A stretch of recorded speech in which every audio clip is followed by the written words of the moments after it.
how to play Subnautica Below Zero multiplayer PS5.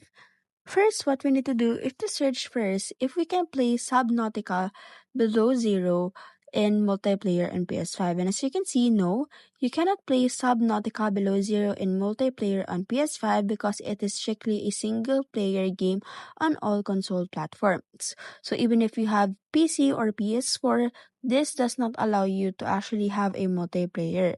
So as you can see, this game has a console limitation. So Below Zero on PS4 and PS5 is a single player experience only, and the multiplayer mode or Nitrox is designed for the Windows PC version only. So it means that you have to purchase first a mods that is available on the PC.